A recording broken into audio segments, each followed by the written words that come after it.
Hello, thank you for joining me for this talk about therapeutic cannabis and palliative oncology care. I don't have any financial disclosures, but I want to thank Drs. Kursin, Zarabi, Rosiel, and Zama, who have presented information about cannabis at previous conferences. It's really difficult to give a balanced presentation on cannabis because there's so much controversy surrounding the topic.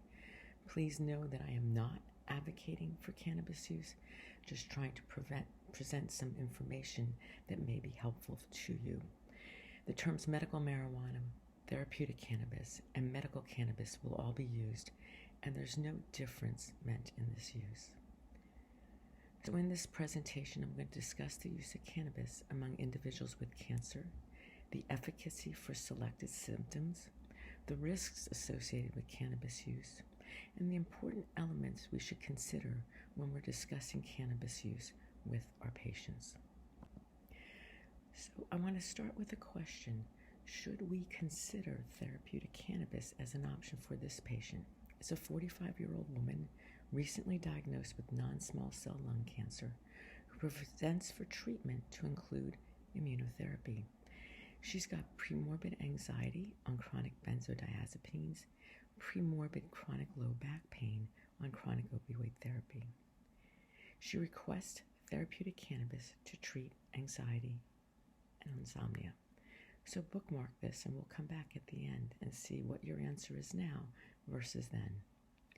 How about this patient who is a 55-year-old man diagnosed with borderline resectable pancreatic cancer who presents for initiation of Folfirinox? He's got no premorbid conditions, but reports some pain to the upper abdomen radiating to the back.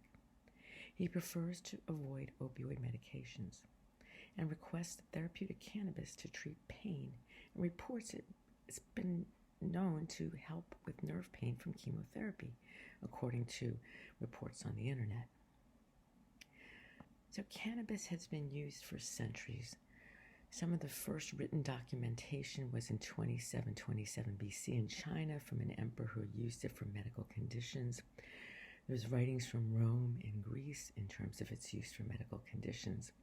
And interestingly, in 1993, a 2,500-year-old mummy was extracted from the Altai Mountains in Russia. It was a young woman with metastatic cancer who was in very good shape in terms of her preservation. And it was found that she was buried with cannabis. So there was some archaeological evidence that showed that the Pazric people used cannabis, wine, and opioid for analgesic purposes. It also spread in the 1500s in terms of its use for hemp. And in 1850, it was added to the U.S. Pharmacopoeia to treat some of the things we treat for it now: neuralgia, opioid addiction, and alcoholism. But in the 1930s, the Marijuana Tax Act came, and then federal prohibition, and it was removed from the U.S. Pharmacopoeia in 1942. And then worse, in 1970, it was classified as a Schedule I drug. So this is the same as things like LSD, and no therapeutic purposes. But at present, there's increased therapeutic use and a push for legalization. And in fact, 36 states and 4 territories allow for medical use of cannabis. And here in northern New England, almost every state except for New Hampshire allows also for recreational use. As of November 2021, 18 states, 2 territories, and District of Columbia allowed it for non-medical use as well.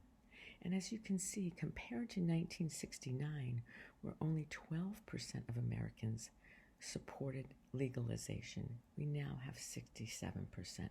So the trend is changing. And you may have noticed in the last couple years this proliferation of CBD products that are available everywhere from the co-op to gas stations to drugstores on the internet. And this came about because in 2018, the Farm Bill was amended, the Controlled Substance Act, and it removed hemp from the definition of marijuana. So therefore, cannabis plants such as cannabidiol that contain no more than 0.3% THC were no longer classified as a controlled substance. And all of a sudden, you see CBD oil being touted for arthritis, cancer, epilepsy, multiple sclerosis, schizophrenia. However, the enthusiasm for use is really not supported yet but by the evidence that we have. And a study conducted by Bond Miller showed that 58 of 84 samples that were purchased online had mislabeled CBD content. So we have no idea what many of our patients may be getting and using for therapeutic purposes. So how many of our patients are actually using cannabis? And I wonder, do you ask all of your patients if you're using cannabis? And I took a look through the literature and saw this. In a survey study of breast cancer patients, 42% used cannabis to address symptoms, and more concerning, half of these patients believed it could treat its cancer itself. In a glioma patients, most received recommendations from friends and family, and only half of users had obtained a physician's recommendation. In a community oncology clinic, about a quarter of the patients reported cannabis use. And in a state where at a comprehensive cancer center, in a state where there is legalized medicinal and recreational use, there were high rates of use, and legalization was reported to be important in the patient's decision. Many were not receiving information about use during their treatment. And in our own center, a study conducted by Dr. Wilson showed that 27% of our patients in the palliative care clinic reported any use of any form, and about 31% used cannabis for more than one symptoms. So individuals with cancer are using cannabis for a variety of symptoms: pain, insomnia, anxiety, stress, appetite, nausea, vomiting, and to treat cancer. And they may not tell their clinicians. And as we go along in the talk, we'll see why it's important that we know if our patients are using cannabis. So what do we know about cannabis? So the endogenous cannabinoid system is what maintains homeostasis in our body, helping with appetite, sleep, stress, pain, and it's an on-demand system. And the most studied endocannabinoids, anandamide and 2-AG, bind to cannabinoid 1, which is primarily in the nervous system, and cannabinoid 2, primarily in the immune system receptors, to exert their effects. Now, these cannabinoid receptors were just characterized in 1991 and 1993, so really we're just learning about the endocannabinoid system. And the cannabinoid 1 system is highly expressed in the central nervous system, like the amygdala, hippocampus, the cortex, cerebellum, and we can see that's where some of the psychoactive effects of THC take place, whereas the CB2 presents primarily in the immune system, thinking about anti-inflammatory, analgesia. However, we have a limited understanding what is the role of exogenous cannabinoids and what are their effects on the endogenous cannabinoid system, especially in the long term. Cannabis contains greater than 100 phytocannabinoids and greater than 550 chemical constituents. And every time I update this presentation, more phytocannabinoids and chemical constituents have been identified. Most of us are aware of the two most prevalent, delta-9 tetrahydrocannabinol, which is THC. It's psychoactive. It may be help with emesis, analgesia, appetite, and cannabidiol, which is not psychoactive and may have anticonvulsant, anxiolysis, and anti-inflammatory properties. But there's less studied cannabinoids and terpenes that may also exert the effect. The challenge is there's no standardization. There's diverse strains and breed available. There's some with very high TH concentrations. For those of you in the audience that may have inhaled many years ago, in 1970, the typical THC content was 3 to 5%. If I send a patient to one of our local dispensaries, they can get resins with greater than THC. And then there are low THC, high CBD products, and intermediate blends.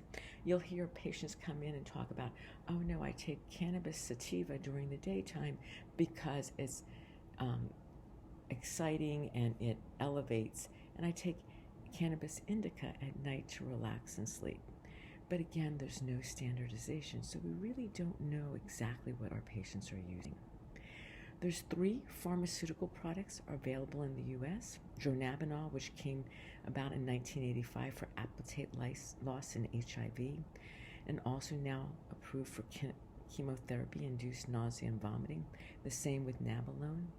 In 2018, the first cannabidiol product was approved, Epidiolex, for seizures in treatment-resistant Lennox-Gastaut syndrome or Dravet syndrome. There is a 1-to-1 THC CBD product, nabiximols, which is not approved in the U.S. but used in greater than 20 countries, and it's approved for multiple sclerosis, spasticity associated with it, and off-label neuropathic pain. What do we know about the evidence for cannabis use? Now, this is where it becomes really challenging because the evidence for symptom management is really difficult to determine. The THC content in studies is lower than what our patients are utilizing. There's very few studies looking at CBD other than the study for nabiximols and Epidiolex. There's a lot of heterogeneity of studies. There's opinion bias because there's a big industry influence because cannabis is big money business, and the evidence is changing over time. So the most widely reported evidence comes from the National Academy of Science and Engineering Medicine report from 2017. And this was a 16-member committee that reviewed over 10,000 abstracts and looked at studies involving cannabis. Now, most of the literature was secondary to the products we already know about, Dronabinol, nabiximol, Nabilone, not Epidiolex because that wasn't approved, but there was really not much data on inhaled cannabis, no reports on edibles, tinctures, or oils, and less frequent on CBD. So the bottom line, the studies they're reporting on are not the type of cannabis that our patients are using. And additionally, there was only one place in the U.S. that one could obtain cannabis for research use, and the THC content may be very different from what our patients are using. So what do we know from the study? That cannabis, there's substantial or conclusive evidence that it may help with chronic pain in adults, particularly neuropathic pain, chemotherapy-induced nausea and vomiting, the subjective spasticity secondary to multiple sclerosis, and now epilepsy secondary to Dravet or Lennox-Gastaut. And those are the 4 conditions that we have substantial evidence. There's some moderate evidence for help with short-term sleep, but there's very limited evidence for appetite and weight loss, anxiety symptoms, PTSD, dementia, and very insufficient evidence for cancer cachexia. Cancer, most of the studies are preclinical, addiction abstinence, neurodegenerative, and irritable bowel syndromes. So in some other studies may help us in terms of our treatment with patients in cancer. Will cannabis prove to be beneficial for neuropathic pain? Preclinical trials show there was evidence for efficacy for cannabinoid medications for treatment of chemotherapy-induced peripheral neuropathic pain. So as most of you are aware, there's no FDA-approved medications to treat this condition. And none of the medications that we often use, our gabapentinoids or our serotonin norepinephrine reuptake inhibitors, really will prevent. And we know that there's 2 broad mechanisms of induction of neuropathic pain, which might be neuronal inflammation, altered excitability of peripheral neurons, and activation of immune system leading to pro-inflammatory cytokines. So in this study that was conducted in Tel Aviv, they randomized there was a retrospective study of which 248 were treated with cannabis, and 265 served as control. Now, these patients were receiving cannabis from a regulated licensure.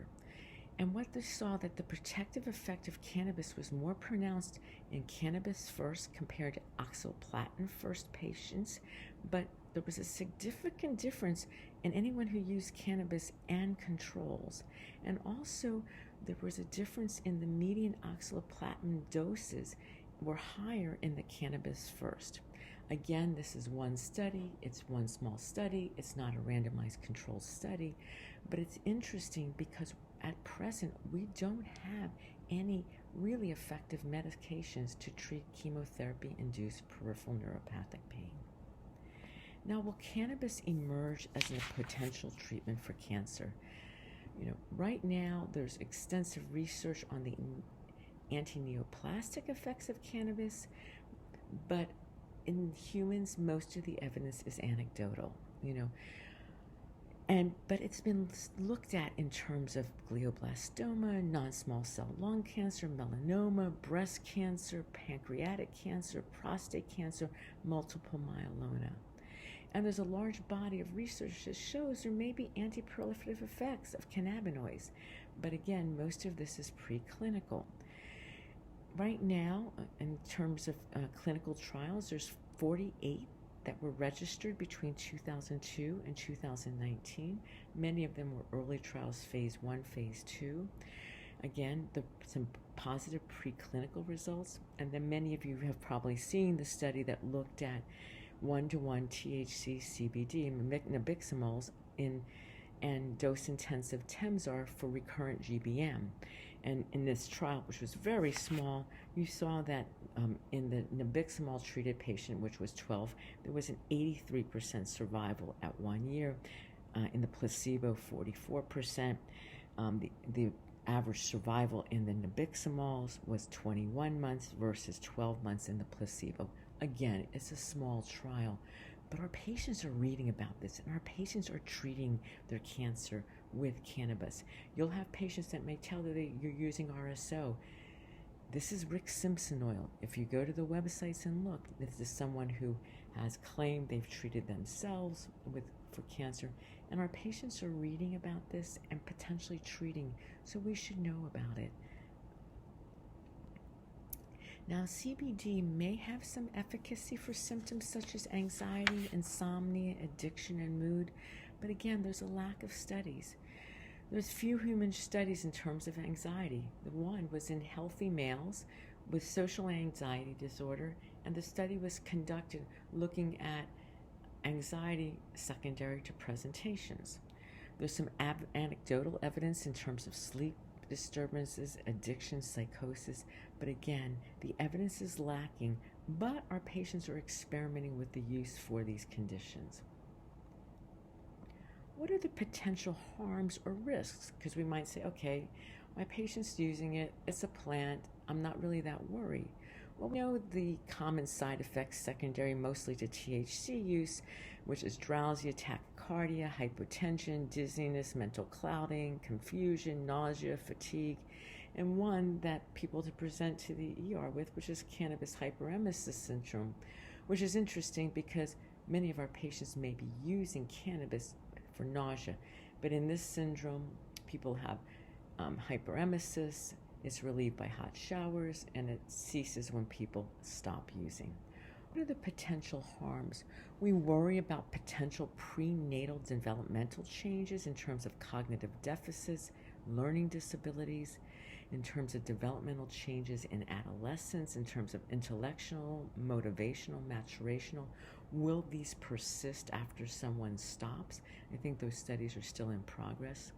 There may be an increase in motor vehicle accidents because of acute cannabis intoxications, according to a meta-analysis from 21 observational studies.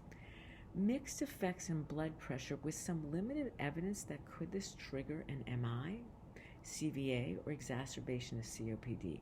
Again, the evidence is mixed, but it's something that we need to think about when we counsel patients. Now, especially in our patients who may be transplant recipients, we need to think about aspergillosis in smoked cannabis. There's been case reports. What about the potential mental health harms? Again, in susceptible individuals, there's been increased risk of psychotic disorders, anxiety, increased risk of suicidal ideation, increased risk of symptoms of bipolar disease. But these are in susceptible individuals and often has been seen with high THC content.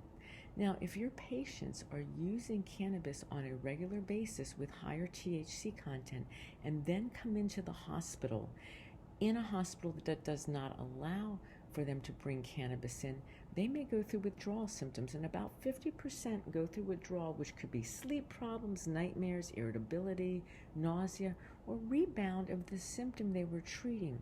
And we don't have any really protocol to actually treat that, although gabapentinoids, benzodiazepines, or high-dose dronabinol have been used. In recreational use, 30% of people can develop a cannabis use disorder, which is can cause craving, compulsive use, psychological, social consequences, and have positive and negative reinforcement. And worldwide, it's one of the most common reasons that people go into treatment. So one of the things that we need to think about, and many of you might have seen this study, is that can cannabis affect the response to immunotherapy?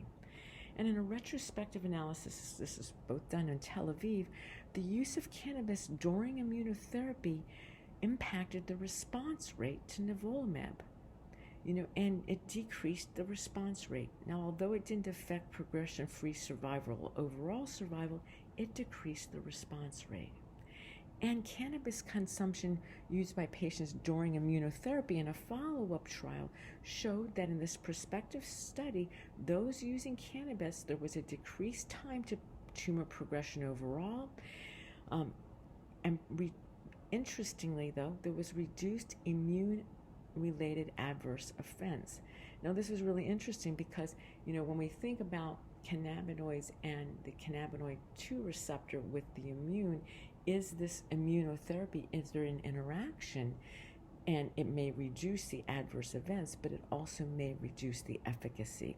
So the take home is we need more robust studies, but patients really should be counseled about this potential interaction and potential for decreased efficacy secondary to immunotherapy. And should there be a concern about drug-drug interactions? Cannabis is metabolized through the CYP450 system, and we know that there's greater than 100 drug-drug interactions, but we don't really know about the actual clinical effects. But the interactions may increase warfarin heparin metabolism, some anticonvulsant levels, blood glucose lowering agent activities, and sedative effects for opioids and benzodiazepine. And so this list goes on. And the take home is that we really need to know if our patients are utilizing cannabis so that we can counsel them, especially if we see some adverse effects evolving and there's been no other really change in medications. So what about the use of therapeutic cannabis? So cannabis products are available in multiple formulations, and depending on the state you live in, what is available medicinally may be different. Smoked and vaporization both have rapid onset in less than 10 minutes. Duration may be 2 to 4 hours. With vaporization, we know a couple years ago there became this risk of e-cigarette vaping associated lung injury. Edibles have a much slower onset of action. It could take up to 3 hours to take effect. May last more than 6 to 8 hours. So we have to be really careful when we counsel patients that they don't overuse. I had a patient that did not know that she was eating a chocolate sent by her son. She thought it was a regular chocolate. She ate the whole thing. She called her son and told him it was a horrible chocolate that he had given her. It was cannabis, and she was laid out in bed for about 12 hours from the effect. Transmucosal and sublingual may have more rapid onset in up to 45 minutes, but again lasts more than 6 to 8 hours. And transdermal and topical, variable onset, but cannabis is highly lipophilic. And this is important if you have patients that work and where they do drug testing and cannabis may not be allowed. Cannabis can hang out in the system for up to a month in chronic cannabis users and show up in the urine. So we want to ask our patients about cannabis use, even if we're not recommending, even if we don't want them to use, because we should know, and we need to advise them of the risk of cannabis, especially if they're obtaining it outside of dispensaries. Unfortunately, some people are lacing cannabis with methamphetamine and fentanyl, and our patients should know and use caution. We would hate for our patients to die of an accidental overdose of cannabis because it was laced with meth or fentanyl. Now, cannabis is one component of comprehensive treatment, so if you decide to certify, you want to risk evaluate for adverse side effect. Some centers use a standardized treatment agreement like they use for opioids. You might want to tell them to use slow upward titration. Remember, there's really wide variability, and really it is trial and error. Although in terms of dosing, one can consider doses that we use, for example, with dronabinol, 2.5, 5 milligrams, 10, and advise that way. And obviously to store in a lockbox or a safe place. You want to know what your state's requirements are for therapeutic cannabis. What are the indications? So, for example, there's 4 states at last count I had that actually allow you to certify for the use for addiction to opioids, which is concerning to me because we have very good FDA-approved medications for this. The cost. So, for example, in Vermont and New Hampshire, the cost is $50 for the application. What are the formulations available? In some states, no high THC is available, only low CBD. In some states like Northern New England, all type of formulations may be available. And what's the cost? I've had patients, family members come and ask for me to counsel the patient to decrease use because one of my patients was spending up to $500 a month. And you want to know contraindications. Now, interestingly, when I certify someone for cannabis in New Hampshire, I don't see it on my part, but on the patient's part, if they own firearms, it's a contraindication to certification. So if your patient's being honest about it, they can't have cannabis certification if they have firearms. You provide some guidance if you're able to. Even if you are not recommending, and remember, we are not prescribing, we are just certifying that they meet the criteria to obtain cannabis from a dispensary. What is the most important symptom do they want to treat? Do they have previous experience with cannabis use? I find that many of my patients are using cannabis anyway, even if I'm not certifying them at this point. What's the preferred formulation and what's the cost? You want to talk about common side effects, warn about drug-drug interactions, the risks for the development of cannabis use disorder. We may not need to worry about that in our patient who is older or might have a short life expectancy, but I have patients now that have gone for transplant that may have decades of life expectancy, and we would want to know about that.